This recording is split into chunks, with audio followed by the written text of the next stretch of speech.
balik lagi channel YouTube saya, Tuti Alawiyah. Nah, di video kali ini saya nggak sendirian, saya ditemenin sama teman saya Muammar Sangpuy. Iya, Muammar ini tuh punya channel YouTube juga, namanya Muammar Sangki. Kalian jangan lupa subscribe ya. Tapi jangan lupa subscribe YouTube saya juga gitu. Ya, nah di video kali ini saya tuh mau ngebahas tentang gimana sih cara milih LPK supaya nggak ketipu. Misalnya kan banyak nih kan LPK kan ya nggak sedikit lah ya yang nakal gitu kan, supaya teman-teman itu nggak ketipu gitu. Jadi ini kan saya dari berbeda LPK nih. Terus kenapa waktu ke Jepang milih LPK itu gitu? Alasannya apa? Kita dengar. Saya dari LPK Minori, ini dari Mulia Meso Indonesia. Oke. Nah, Muammar ini tuh waktu nentuin LPK Meso itu kenapa? Karena jauh. Kok jauh? Ya kan saya di Indramayu, Meso kan di Bandung. Oh. Karena jauh. Soalnya kalau motivasi saya pas itu, kalau saya deket, saya nggak fokus belajar. Kadang pengen pulang ke rumah kan. Oh, gitu. Kalau LPK-nya jauh kan, saya fokus di sana gitu. Udah nggak bisa pulang. Terus ya bener, kejadiannya seperti itu. Saya nggak buat pulang tuh biayanya juga kan lumayan banyak kan kalau pulang ke Indramayu. Terus nggak pengen rasa pengen ketemu ade ataupun pengen jalan-jalan lah intinya sama teman-teman nongkrong. Kalau kita LPK di Indramayu juga pasti kan kita nongkrong, siangnya belajar, sorenya nongkrong sampai malam. Itu buyar pelajaran kita. Oh iya. Itu motivasi pertamanya. Dan yang selanjutnya itu kenapa saya masuk atau memilih LPK Mulia Meso, karena ada beberapa rekomendasi dari teman-teman saya yang katanya itu di sana benar nerbangin siswanya buat ke Jepang. Terus yang selanjutnya juga udah SO juga, karena udah SO itu jadi poin penting buat kita yang nyari LPK gitu. Soalnya kalau kita pengen ke Jepang, kita salah milih LPK, dapat LPK yang belum SO, itu prosesnya itu pasti bakal diulur, pasti bakal lama, panjang. pasti bakal panjang. Kalau kita punya atau masuk ke LPK yang udah SO itu enak, jadi satu proses. Ketika kita udah masuk LPK-nya, kita tes di SO-nya sendiri gitu, nggak harus kita nyari-nyari job ke SO lain gitu. Enaknya di situ. Gitu. Jadi poin itu aja. Poin 2 itu aja, SO. Oh gitu. Yang penting maksudnya jauh dari rumah atau punya SO. Udah, intinya itu aja. Nah, kalau misalnya waktu itu ini enggak sih nyari LPK berdasarkan mahal apa enggak ya kayak gitu? Nah, pada waktu itu tuh banyak ya penawaran ataupun saya yang cari-cari juga referensi-referensi. Ada beberapa LPK yang nawarin jauh lebih murah dari LPK Meso, dan ada juga LPK yang jauh lebih mahal dari LPK Meso, dengan catatan di sini tuh lebih bagus, di sini tuh dijamin kalian bakal lulus sampai Noryoku Shiken N4 lah, N4 sampai N3 katanya. Cuman kan karena saya juga tujuan utamanya kan bukan cuma belajar bahasa ya. Saya tuh sebagai tulang punggung juga di keluarga, jadi ya pengen ke Jepang gitu. Kita tuh nggak harus ngelihat LPK itu murah atau mahal, yang penting LPK itu berkualitas sama punya SO. Soalnya ketika kita daftar ke LPK yang murah dan LPK itu tidak mempunyai SO ataupun numpang tes ke LPK lain, itu bakal jauh ngeluarin duit yang lebih banyak lagi. Pasti akan dilempar lagi biaya lagi kan. Kalau kita sekali bayar misal mahal, ya udah yang penting SO. Nah, pas kebetulan Meso itu di tengah-tengah. Dulu itu ada yang nawarin 4 juta, ada yang nawarin 6 juta sampai 7 juta. LPK Meso itu cuma 5 juta. Nah, dan dari 5 juta itu pun itu enggak 100% kita lepasin uang itu. Kita itu bisa dicicil waktu itu 2 kali pembayaran selama 3 bulan. Bahkan sampai 3 kali pembayaran. Dan dari 5 juta itu banyak hal yang kita dapat, seperti kita fasilitas buku. Dari buku kita belajar kan itu banyak banget. Terus baju olahraga juga, baju angkatan juga. Terus fasilitas di ruangan kelasnya itu kayak ada AC segala macam, itu kan nilai lebih kan menurut saya.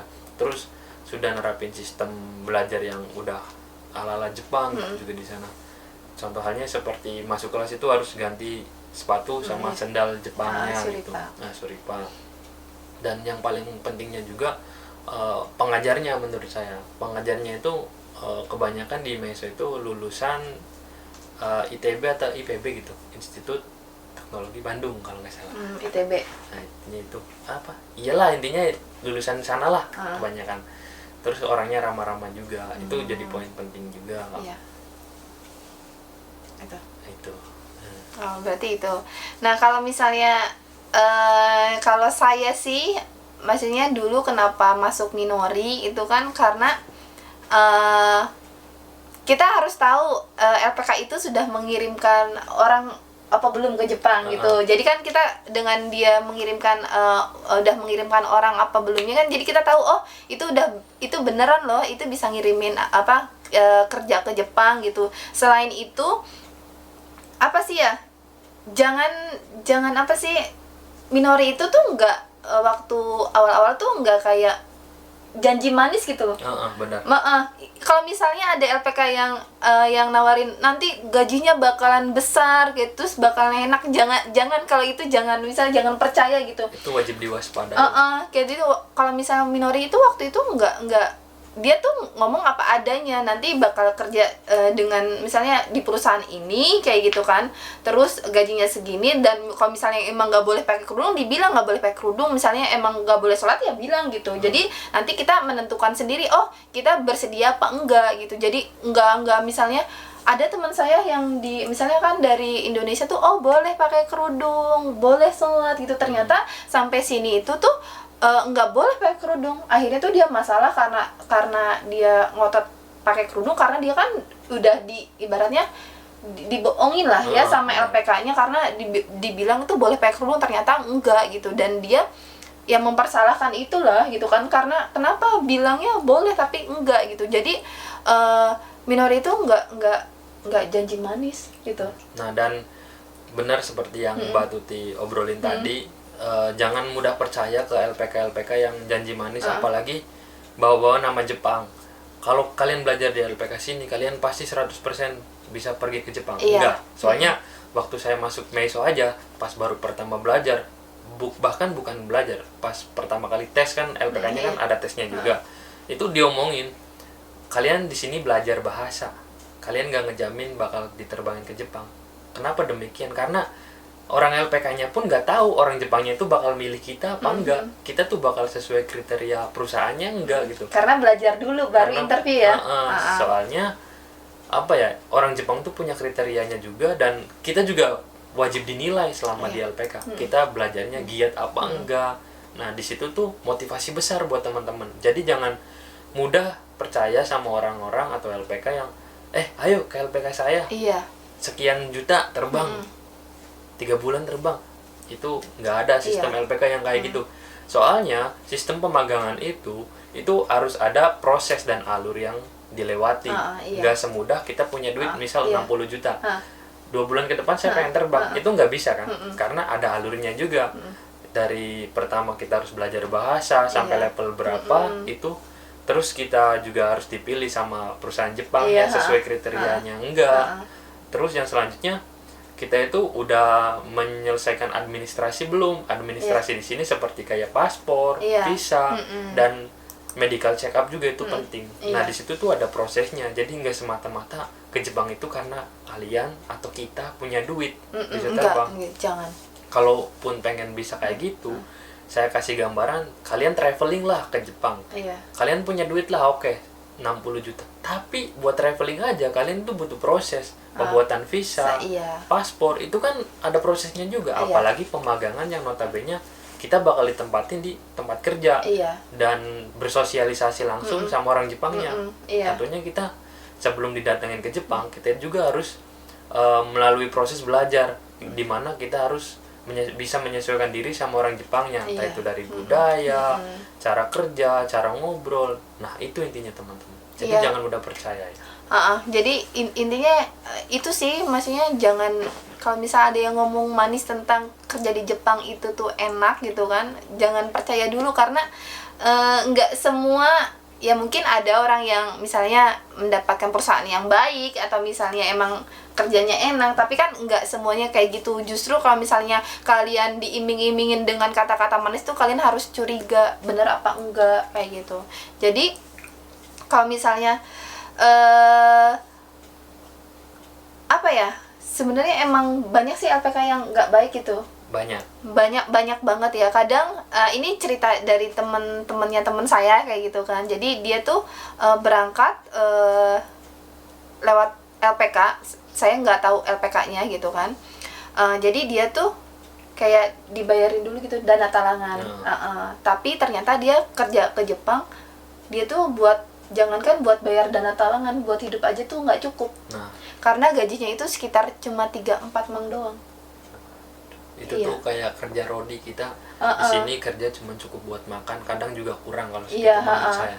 Nah intinya teman-teman itu buat pertama mencari LPK itu harus lebih selektif.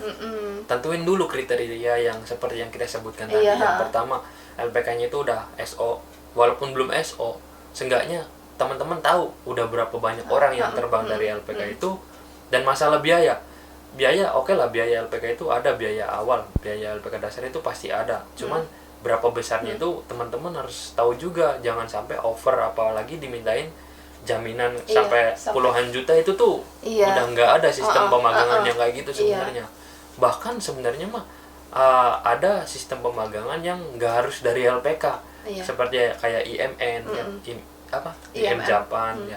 Terus kayak Mbak Tuti juga yang dari LPK Minori kan, seperti yang dia jelasin di channel saya juga, bahwa di Minori itu tidak membebani siswanya yang pengen magang ke Jepang. Justru bahkan di LPK Minori itu biayanya dibayar setelah kita udah di Jepang. Itu bisa dicicil juga. Nah itu tuh salah satu alternatif buat teman-teman yang terhalang dari segi biaya. Walaupun teman-teman udah punya biaya lebih juga, seenggaknya teman-teman jangan buang duit yang sia-sia deh buat kayak gitu. Soalnya proses magang ke Jepang tuh ada alurnya, pembiayaannya juga udah jelas. Jadi jangan sampai asal percaya orang, asal bayar karena pengen buru-buru terbang. Kebanyakan yang ketipu itu ya gara-gara itu ambisi meledak-ledak, pengen cepet terbang, gengsi ngeliat temennya kan. Yang penting saya terbang, bayar sekian, tahu-tahu ketipu. Jadi itu sih yang dari kita, supaya kayak teman-teman tuh nggak kena ketipu. Apalagi kan di masa pandemi kayak gini tuh gampang banget orang yang buat, maksudnya kadang orang tuh nipu kadang sampai nggak ada hatinya gitu loh, di saat susah terus nipu juga gitu. Jadi buat teman-teman ini aja sih, supaya lebih berhati-hati dalam cari LPK. Kalau misalnya cari LPK jadi kan kalau misalnya sekarang tuh media sosial tuh gampang diakses. Kalau misalnya misalnya teman-teman itu niat kerja buat keluar negeri atau ke Jepang itu, misalnya kalian tuh kayak bisa ini loh, misalnya kenalan sama yang orang-orang yang udah kerja di Jepang, misalnya kerja di mana kak, kayak gitu, misalnya lewat apa kayak gitu, supaya bisa jadi referensi kalian. Oh mungkin kalau misalnya mau kerja ke Jepang, di sini misalnya mbaknya pernah kerja ke Jepang pakai LPK ini. Jadi enggak kalian cuma tahu dari iklan yang cuma kata-kata manis kalian percaya gitu. Kalau bisa mah jangan. Jadi kalian cari kenalan banyak aja dulu, maksudnya kayak gitu. Terus cari tahu sebanyak mungkin baru mutusin gitu. Jadi kalau misal buat kerja ke Jepang, bukan duitnya kuncinya tuh bukan duit aja, tapi gimana kita nyari LPK kayak gitu. Nah, dan salah satu hal pentingnya juga dengan adanya channel YouTube Tuti Alawiyah dan saya juga, itu salah satu akses buat teman-teman menggali informasi dari kita berdua khususnya ya. Entah itu ke Mbak Tuti, entah itu ke saya. Silakan kalau memang ada yang pengen ditanyain, ada yang pengen tahu gitu tentang Jepang, biar teman-teman gak ketipu ya. Silakan subscribe dan ikuti Mbak Tuti ataupun di Instagramnya ataupun di Facebooknya. Itu bisa sharing juga biar kita tuh lebih leluasa gitu kalau kita di kontak langsung. Oh iya, orang ini berarti memang butuh bantuan kita nih gitu. Kalau cuma di YouTube kan kita membuat konten sesuai dengan yang kita tahu dulu. Terus yang kita mood juga kan. Kalau nggak mood nggak bikin kadang. Terus juga kadang takut ada rasa takut buat nginformasiin ini, tapi takut salah, takut nyinggung orang. Tapi kan kalau iya. kita kontekan langsung itu kan leluasa gitu. Yang penting kita itu nyaring juga buat teman-teman. Intinya banyakin koneksi, banyakin banyakin wawasan buat teman-teman yang masih pertama kali belajar. Yang mau kerja ke Jepang, intinya banyakin cari informasi sebanyak-banyaknya biar kalian tuh nggak kena ketipu gitu loh. Karena nggak cuma satu LPK yang nggak baik, sebenarnya banyak banget. Kadang yang memberangkatkan pun belum tentu LPK-nya baik, entah itu di sini ya kurang asal dibuang, bertanggung jawab kayak gitu kan. Soalnya ada juga beberapa kasus yang di Indonesianya tuh gini gitu, nyampe sini ya kalian tuh udah di Jepang, udah syukuri, nikmati, iya, nggak mikirin gitu gimana kelangsungan hidup kita yang diterbangin dari Indonesia sampai sini tuh mereka nggak mikirin. Yang penting mereka udah nerbangin, mereka udah dapat duit, mereka pun dapat duit tiap bulan itu. Kadang ada juga yang kayak gitu. Mudah-mudahan nggak terjadi lagi lah penipuan. Soalnya saya pribadi sedih gitu dengar saudara saya kayak udah bayar sekian puluh juta diterbang tapi nggak diterbangin udah berapa tahun gitu. Kadang kasihan juga kan, sedih banget. Padahal niatnya cari duit, malah justru buang duit. Itu karena apa? Karena awalnya tidak tahu, tidak punya wawasan, nggak mau gali, nggak mau nyari tahu. Itu awalnya gara-gara itu. Kalau kitanya punya niat pengen cari tahu dulu lah tentang LPK ini, misal dikasih tahu nih kayak Mbak Tuti kan di YouTube ini ngasih tahu LPK Minori dan saya Meiso. Nah, teman-teman yang penasaran ataupun pengen ikut belajar, gali dulu informasi tentang Minori, tentang Meiso. Yang kita informasikan di sini tuh benar enggak sih maksudnya? Biar nggak salah paham apa kita dianggap cuman pencitraan atau baik-baikin doang. Intinya di situ.